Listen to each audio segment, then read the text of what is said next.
আসসালামু আলাইকুম। আজকে আমি তোমাকে যে পদ্ধতি সম্পর্কে বলবো, এই পদ্ধতি তুমি যদি নিজের সিকিউ সলভে ব্যবহার করতে পারো, তাহলে তুমি প্রতি ঘন্টায় 20 থেকে 30টা অথবা তার থেকেও বেশি সিকিউ সলভ করে ফেলতে পারবে।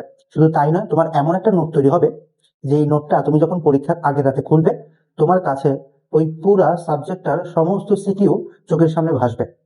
তা আসো আমি তোমাকে সিম্পল স্টেপ গুলা বলে দিই। তো প্রথমেই তোমাকে যে কাজটা করতে হবে, এটা কাগজ নিতে হবে। খুব ভালো হয় আমাদের যে দিস্তা করা খাতাগুলো থাকে, তার উভয় দিকের পেজটাকে যদি তুমি নিয়ে নিতে পারো এবং এরকম লম্বা করে অনেকগুলো পেজ দিয়ে এখানে পিন আপ করে একটা খাতা বানিয়ে ফেলো, তাহলে কি হবে, এরকম লম্বা একটা তোমার খাতা তৈরি হবে। এবার এই লম্বা খাতার ভিতর তুমি কি করবা? তুমি কি ড্রয়িং করবা? না, তুমি কি করবা আমি একটু দেখাই। ধরো এই হচ্ছে তোমার সেই লম্বা খাতাটা, ঠিক আছে? লম্বা খাতা, তুমি মাঝখানে একটা দাগ দিয়ে ফেলো। এবার এই পাশ থেকে শুরু করো। ধরো তুমি গণিতের কোনো একটা অধ্যায় রিভিশন দিবে, মানে ওই অধ্যায়ের সিকিউ সলভ করবে। তাহলে তুমি কি করবে? ধরো প্রথমে তোমার ছিল ঢাকা বোর্ড 2025, তাহলে তুমি টাইটেল দিবে। এরপর তুমি প্রশ্ন দেখবে। এখন তুমি কি করবে? পুরা সৃজনশীল কি এখানে আবার তুলবে? না, তুমি এই সৃজনশীল তো করছো, তোমার টিচারে করেছে, তুমি নিজে করছো, পরীক্ষাও দিছো। এখন তোমার দরকার রিভিশন দেওয়া, তোমার দরকার সলভ করা অনেক সৃজনশীল। তো তুমি এরকম একটা একটা করে পুরোটা করলে তো অনেক সময় যাবে, তো তুমি তো অনেক বেশি করতে পারবে না। তো তোমার কাজ কি? তোমার কাজ হচ্ছে, তুমি ধরো কতে তোমাকে, ধরো বীজগাণিতিক রাশি তোমার অধ্যায় যেটা তুমি করছো, সেই অধ্যায় থেকে প্রশ্ন এলো যে উৎপাদক বিশ্লেষণ করো। এখন উৎপাদক বিশ্লেষণের অনেক টাইপ রয়েছে তোমরা জানো। তার ভিতর ধরে নাও, ধরে নাও যে আমাকে এখানে কিউবের সূত্র বানাতে হবে। তো তুমি জাস্ট এখানে লিখবা যে আমাকে ঘন এর সূত্র বানাতে হবে।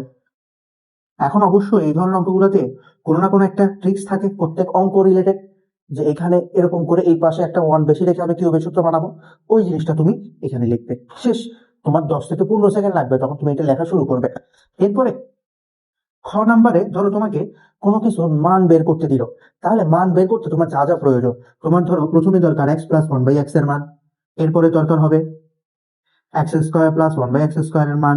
এটা বের করার জন্য কি করতে হয়? বর্গ করতে হয়, ধরে নাও। এরপর তোমাকে সেখান থেকে x³ + 1/x³ এর মান বের করতে হবে। এর জন্য কি করতে হবে সেটা তুমি এখানে লিখবে। জাস্ট ওই অঙ্ক করতে কি কি স্টেপ দরকার, ওই স্টেপ গুলো লিখবে আর ব্রেনে ব্রেনে চিন্তা করবে। এবার আসো গ নাম্বারে। গ নাম্বারে ধরো তোমাকে প্রমাণ করতে বলছে, তাহলে প্রমাণ করার জন্য তোমার কি দরকার? তোমার ধরো a এর মান দিয়ে দিয়েছিল, তাহলে তোমার 1/a এর মান বের করতে হবে। এরপর তোমাকে √a দিয়ে দিছিল, এবং তোমার যে প্রমাণ, সেই প্রমাণের ভিতর √a সাথে আবার দেখো যে তোমার অন্য কিছু একটা আছে। তো সেইটা বের করার জন্য তোমার কি দরকার, সেই সম্পর্কে তুমি এখানে স্টেপ গুলাকে একটু লিখবে। লেখার পরে তুমি কাজ করবে কি, 1 ঘন্টা তুমি করতে থাকবে, করতে থাকবে, যতগুলো করতে পারো। 20টা হতে পারে, 30টা হতে পারে, কম হতে পারে, বেশি হতে পারে, এটা তোমার স্পিডের উপর নির্ভর করে। আমি ধরে নিলাম তুমি বেশি না, ধরে নিলাম 25টা অথবা 20টা সলভ করলাম। এখন এই 20টার যে 20টাই তুমি পারবা, এর তো কোনো নিশ্চয়তা নাই। দেখা গেলো 20টার ভিতর তুমি 10টা ভালোভাবে সলভ করছো, 5টা তুমি একদম করতেই পারো না, খালি থেকে গেছে, আর 5টা করছো বাট সন্দেহ রয়ে গেছে। তো তোমার কাছে গাইড মেড ইজি, তারপরে হচ্ছে কি ওই টেস্ট পেপার যাই থাকুক না করো, সেটার আনসার শিটের সাথে তুমি তোমার এখানে করা 20টা বা 25টা যে ম্যাথ রয়েছে সেগুলো মিলাবে। সেখানে যে ভুলগুলো হয়েছে সেই ভুলগুলোকে তুমি ফাইন্ড আউট করবে যে হ্যাঁ, আমার এইটাতে এই এই এই নিয়ম না, আমার অন্য কিছু করে বের করা দরকার ছিল। ঠিক আছে? তারপরে কতগুলো যে পারো নাই, ওই জায়গাগুলো তো তুমি খালি রেখে যাবে অবশ্যই, তাই না? ওই খালি জায়গার ভিতরে তুমি ওই স্টেপ গুলো লিখবে যে হ্যাঁ, এই অঙ্ক করার জন্য এটা করা লাগবে। তাহলে ঘটনাটা কি হলো একটু বুঝো।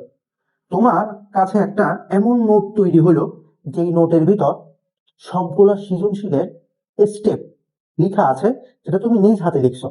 যার ফলে কি হবে, পরবর্তীতে তো তুমি যখন রিভিশন দিবে, আবার দিবে না, পরীক্ষার আগের রাত হোক যখনই হোক, তুমি যখন রিভিশন দিবে, ওই নোট খোলা মাত্রই কি হবে, ওই অধ্যায়ের সকল সিকিউ সম্পর্কে বা ওই সাবজেক্টের সকল সিকিউ সম্পর্কে তোমার ধাম ধাম ধাম ধাম করে মাথায় চলে আসা শুরু করবে।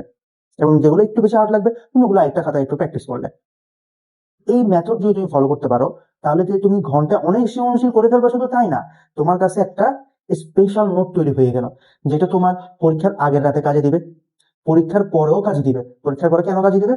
তুমি যদি কোনো সময় কোথাও পড়াইতে চাও বা কোথাও লেকচার দিতে চাও, তখন কিন্তু ওই জিনিসটা কাজে দিবে, যে দেখো এই গতি অধ্যায় আমি আজকে পড়াবো, গতি অধ্যায় এই সৃজনশীল আছে, এই জিনিস আমাকে স্টেপ ফলো করে এই ধরনের সলভ করতে হবে। তাও ইজি। তুমি শুধু তাই নয়, তুমি বাংলা, ইতিহাস, তুমি যদি অন্য কিছুও থাকে, ধরো তুমি কমার্সের স্টুডেন্ট, তুমি আর্টসের স্টুডেন্ট, ওই সাবজেক্ট গুলো সেম টাইম তুমি করতে পারবে সেগুলো সলভ করার জন্য। তাহলে তুমি 1 ঘন্টায় যদি 20টা সিকিউ সলভ করতে পারো, তাহলে 6 ঘন্টায় কয়টা করতে পারবে? 120টা। কেউ যদি 120টা সিকিউ সলভ করে পরীক্ষার হলে যায়, তার খারাপ ফলাফল কেমনে আসবে? সম্ভব না। এরকম তুমি ডেইলি যদি করো, তুমি জাস্ট জাস্ট একটু চিন্তা করো যে কত সিকিউ তুমি সলভ করতে পারবে, আর কত সুন্দর লম্বা একটা নোট তোমার কাছে তৈরি করা থাকবে। তাহলে এই মেথড তুমি ফলো করো, ইনশাল্লাহ দেখবে তোমার সিকিউ সলভ করার স্পিড কয়েক গুণ বেড়ে গেছে, এবং তোমার পড়ানোটা খুব গুছানোভাবে তোমার নিজের কাছে সংরক্ষিত থেকে যাবে।